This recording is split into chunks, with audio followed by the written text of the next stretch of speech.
How is it that 300 million people until today are mesmerized by the stand of a man who lived 1,400 years ago?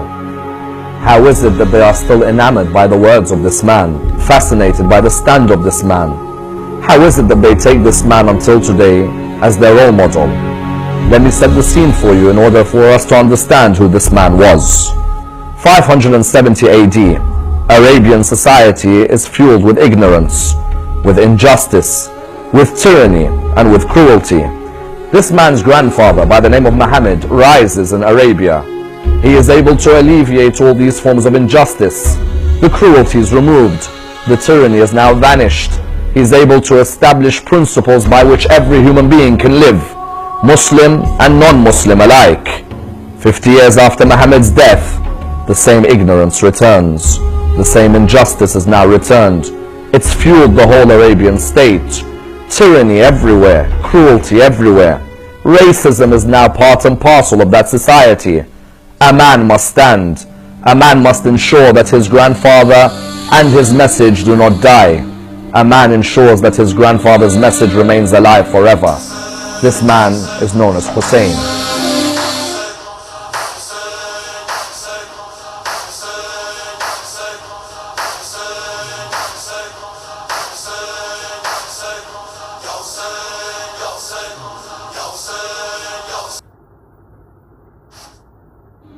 Hussain transcends religion. His call transcends the Muslim and the Christian, the Jewish and the Buddhist, the Sikh and the Hindu. Even the atheist is invited towards this call until today.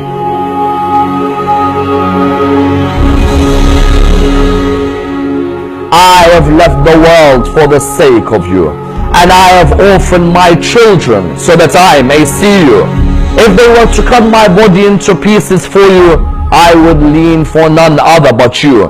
Hussain said those words, Gandhi was affected. Hussain said those words, Charles Dickens was affected. Hussain said those words, mystics were affected. Philosophers were intrigued. Theologians wondered, who is this personality who can come out with couplets which Rumi, Hafiz, Sa'di, Attar, Tabrizi would all be proud of? This is the real epic, the epic of Karbala, the epic of Hussain and his brothers, Hussain and his sons.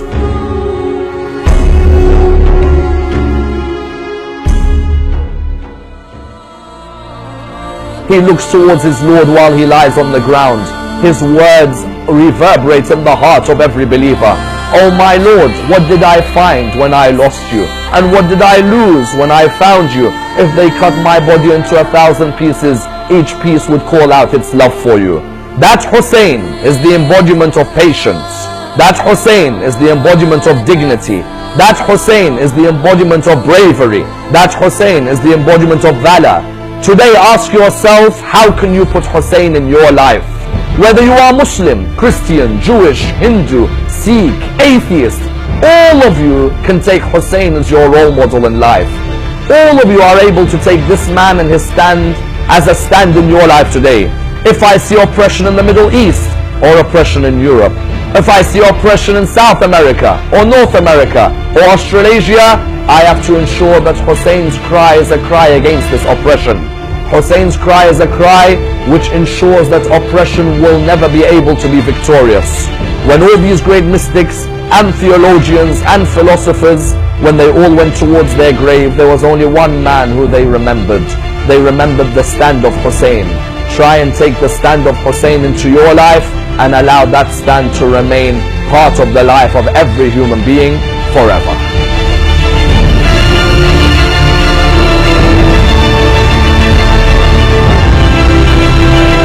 Human rights activists are raising the alarm over an increasing number of hate crimes. New poll by the Associated Press says racial prejudice in the US has increased. Left because their house and everything else they cherish have been destroyed. Hate crimes in Sweden have seen a record rise, with cases jumping 14%. There is now a record number of 4,000 people who've lost this month, then found dead in her jail cell 3 days with nowhere to go.